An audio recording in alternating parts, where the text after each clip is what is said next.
This is the Global Podcast Network, where executives and professionals connect, share, and inspire.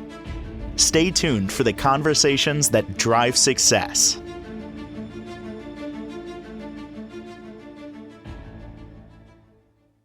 Welcome back to the show. We are so honored to have our friends here joining us again today. Debra Hodgen to start. She's the owner of Biodynamic Craniosacral Therapist at Debra Hodgen Wellness.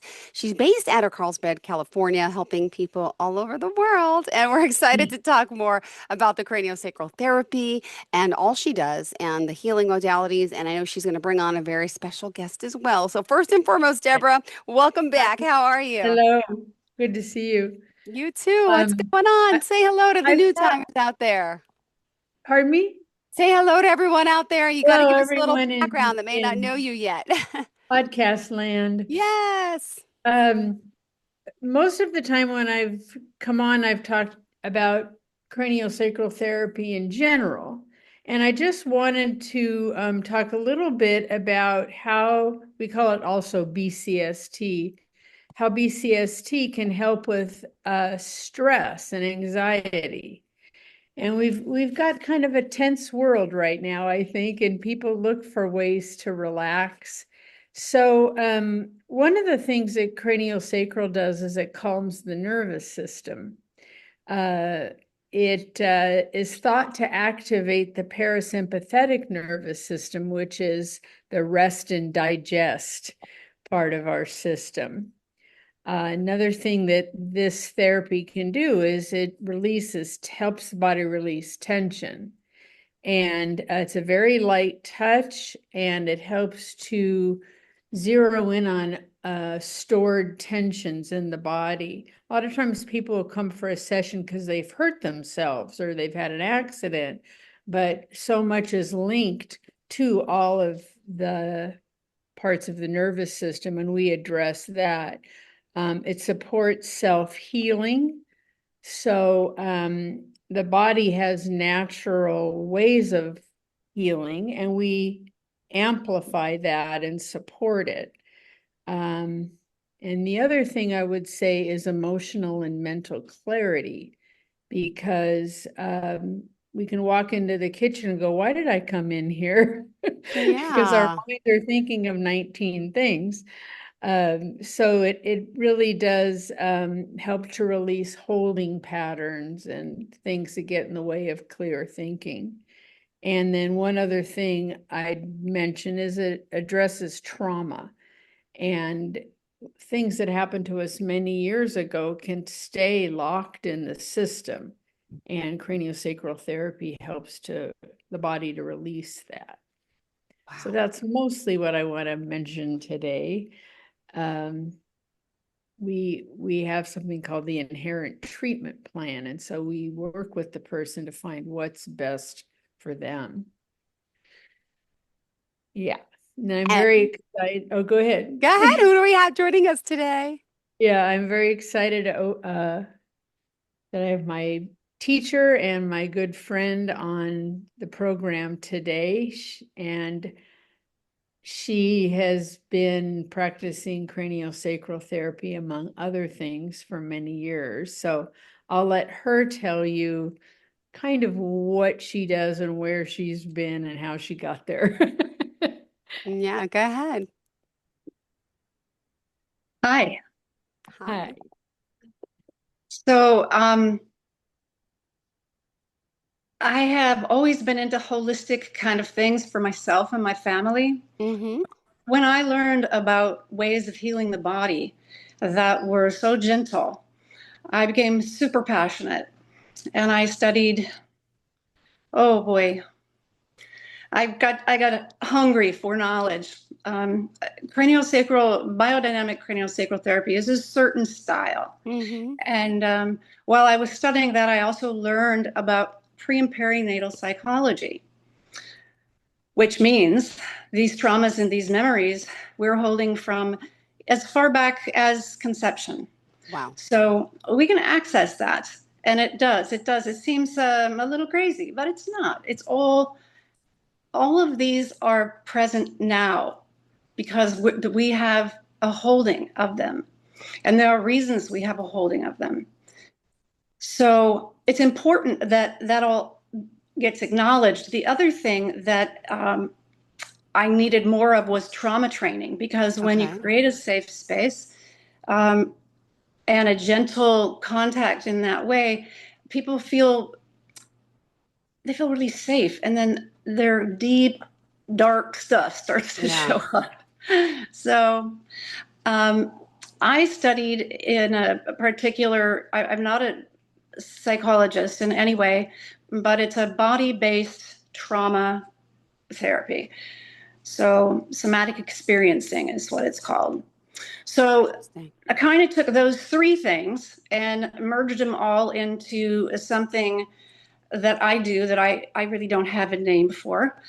So I just mentioned all those, and then you come and we do what it is that you need to do. And I work with babies. I have a lot of passion around babies. I'm also a lactation consultant, so that goes nicely. So families will come, they might be having some birth trauma and also some feeding issues. This morning I had a beautiful little 4-month-old baby in here, and we were working on some problems that she's having. Both the main complaint is tension in her body and then crying. And so I watched a cycle of that where she was kind of tired. Her mom breastfed her a little bit. She became very relaxed. She was up on her mom's shoulders, and then she started to scream, this panicked scream. Now, I know a little bit about her birth, and it has to do with 3 hours of labor and 3 pushes. And if you know anything about birth, that's a little too fast, at least for baby. Mama was happy with it, but the baby definitely experienced a lot of shock and trauma at the birth. And so here she is now, 4 months old, and she feels maybe a little bubble in her tummy. Really something, we've had her checked, she's fine, right? But her reaction to that bubble in her tummy is terror. So that needs to be acknowledged and treated. The kind of cool thing was she was so tired that I held her in my arms and just bounced on a ball, a big exercise ball. And as she went to sleep in my arms, I was able to do the treatment right there. And so we kind of got to get creative with the little ones. Big people, I put them on the table, treatment table, and I'm able to, negotiate my touch and all these things with them. I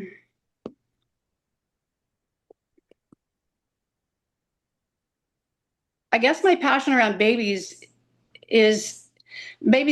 have taught me so much that, and I think this morning's session was a really good example of that. I mean, how many times have you basically overreacted by something in your life? And you don't understand. You don't understand. I just saw a girl with a red dress. What's going on? Right? We don't understand the trigger. We don't understand because it's pre-verbal. It's deep. So if we can help this healing happen when we're very young, then we can grow up a little more of a free soul in this body. Not to say it's treatable as adults as well. People usually come motivated, like Debra said, by, some kind of pain they're experiencing in their body. Maybe they fell. The thing is if I fall on my knee and I hurt myself, it really hurts, right? It's also going to bring up other hurts in me. And so I always look at these as opportunities for healing as many layers as a person has the vitality to do so.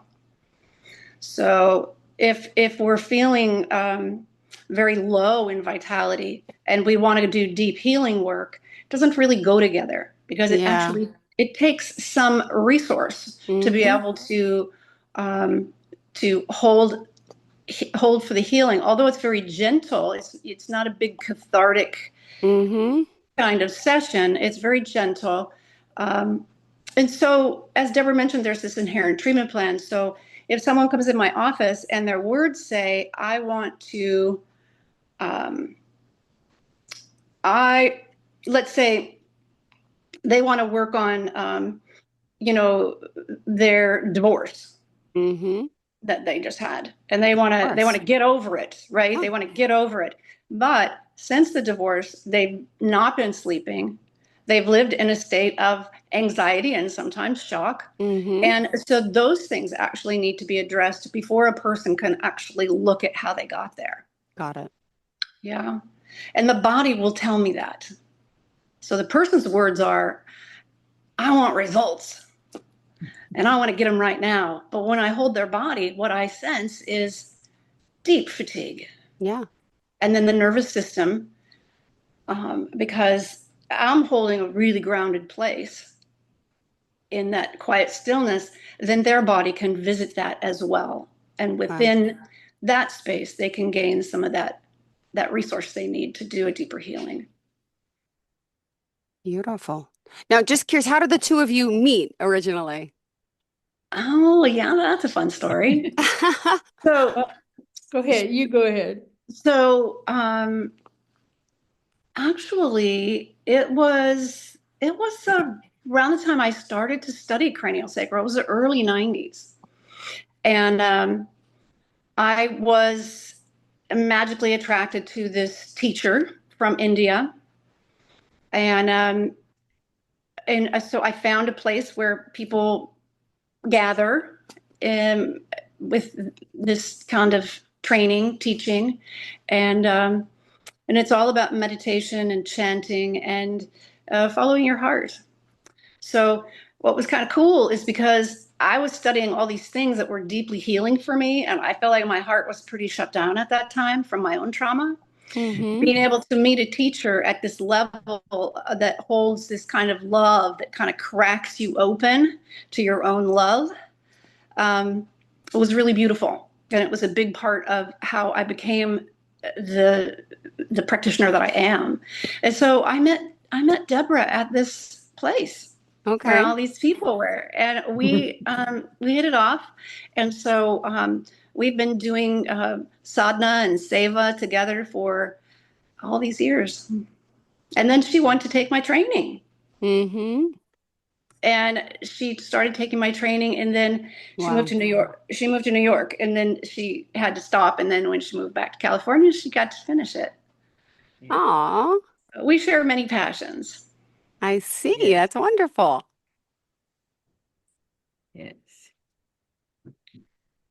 Well, what else for today did you, the two of you want to discuss? I know you were on a roll. I kind of interrupted, but I want to know how you met. No, it's Continue to great. I talk about think our babies and everything I that you think do. I think it's interesting how much depth there is to this whole process of Mm-hmm. craniosacral therapy, because you do something, but then you find another layer and another layer. And I've learned that a lot from Peggy, that just because this is okay doesn't mean there's not 19 things that still need to be addressed. And if Yeah. people have enough commitment to come a few times, not just once, they get more and more from it, Yeah. and they're participating on their own level. The people that can really stay grounded, stay open to what we're doing, have really, really good results. Yeah. So Peggy, do you think if you work with a person who's pregnant, do you think you Oh, can yeah. affect the baby in the womb? The first time I felt the baby in the womb, I was so surprised because, you think, okay, I've done all this training to feel a person's system. And I know it sounds weird, but I can actually feel the brain and the spinal cord. I can feel the nerve sheaths. Like I have the sensitivity now to be able to feel all these things in the body. But this was in my early days before I had as much skill. And I just tuned into the baby, and the baby has a completely different life going on in there. And they have their own rhythm of their system. Yes. And you can, and these days, right, everybody plays music and talks to them and connects with them.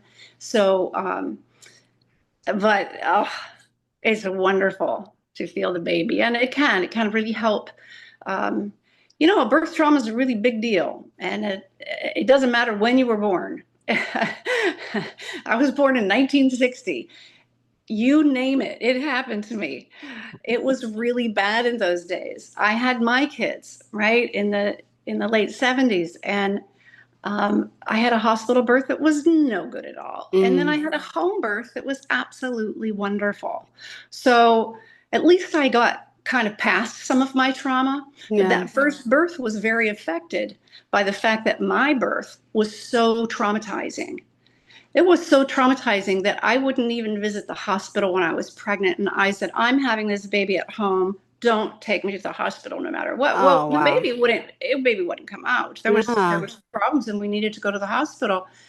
And I had no idea that it was that fear that was a huge part of the block to being able to Mhm. birth that baby. So um, anyway, that's all treatable.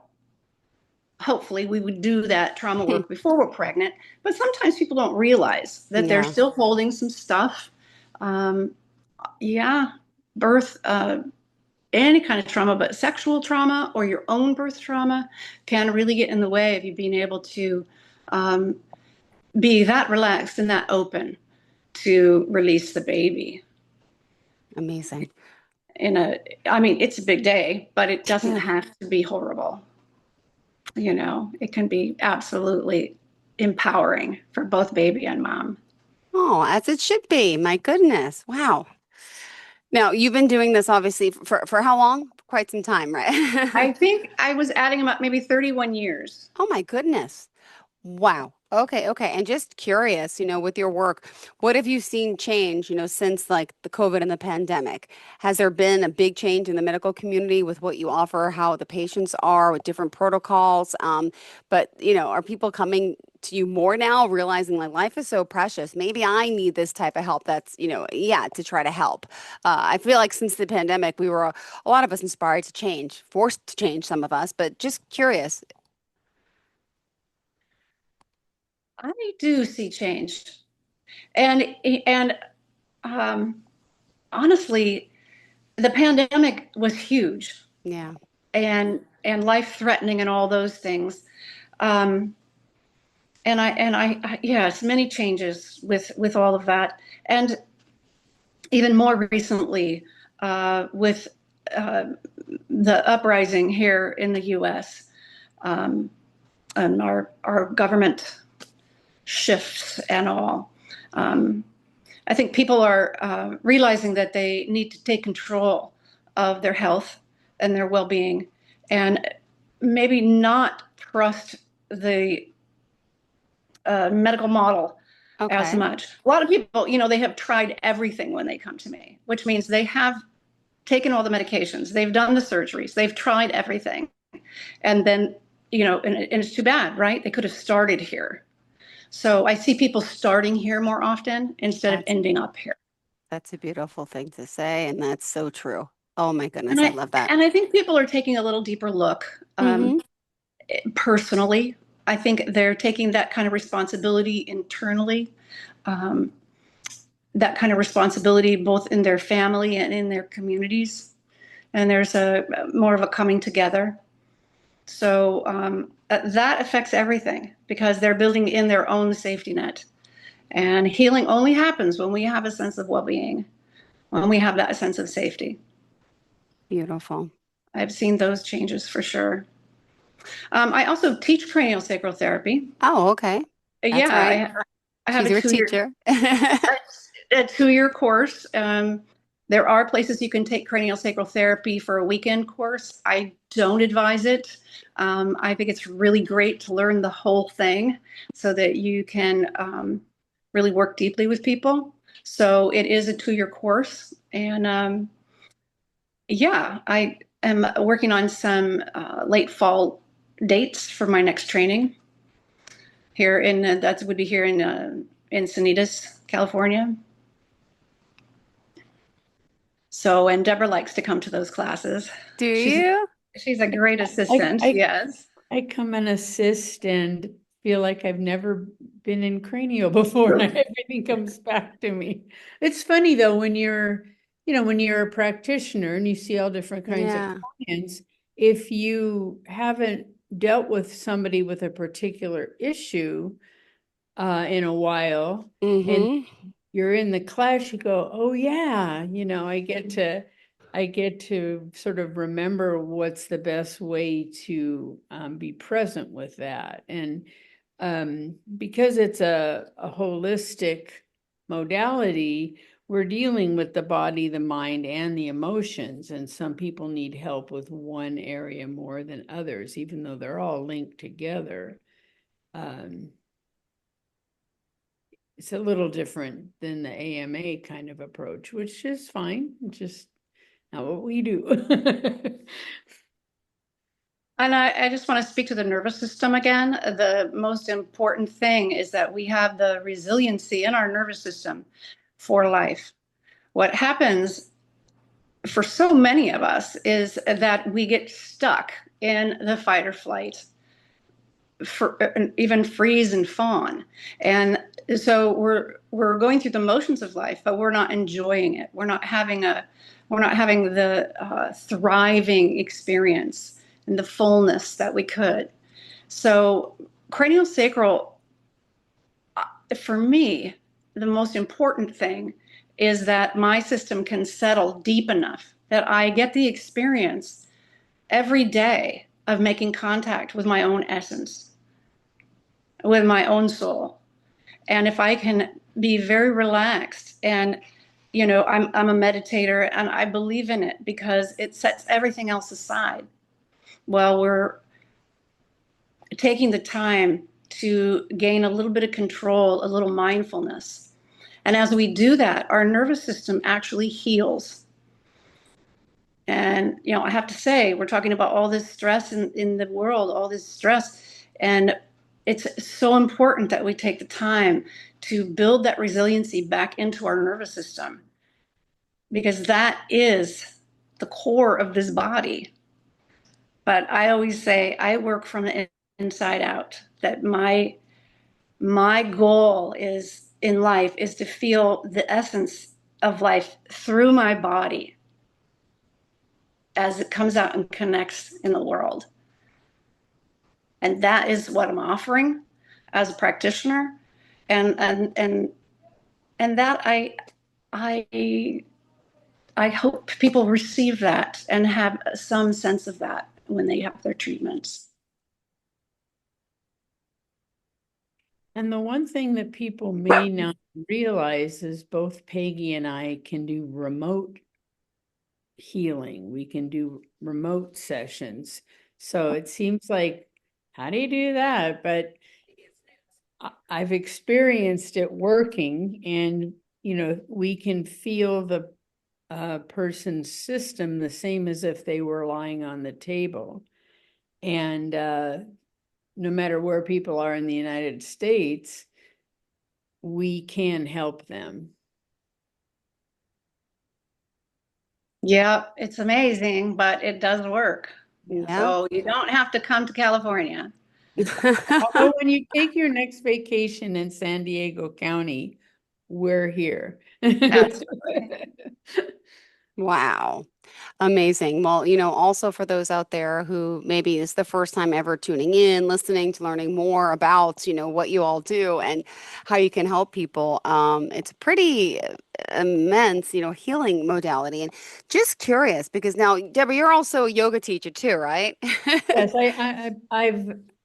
I was a very expanded yoga teacher. Now I'm just mostly teaching chair yoga. Got it. Okay. Okay. But all Yeah, but modalities can really help someone along with this. It's fascinating. sometimes I've had clients where had them on the table, or I'd seen certain things in the body, and I'll give them some private yoga or show them things against the wall or whatever where they can stretch, which they wouldn't be able to do in a class. So it is nice to have a background in yoga and yoga therapy to be a little bit of a support for the craniosacral and vice versa. Yeah. Well, let me ask, if someone out there wants to contact you both, could you share how we can reach out to you? Yes, so I have a website, debrahodgen.com, and it's DebraHodgen.com. And on the website, you'll see kind of what I do.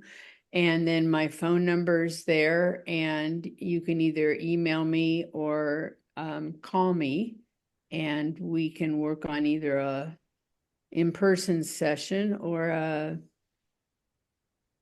big far away Yay. remote session.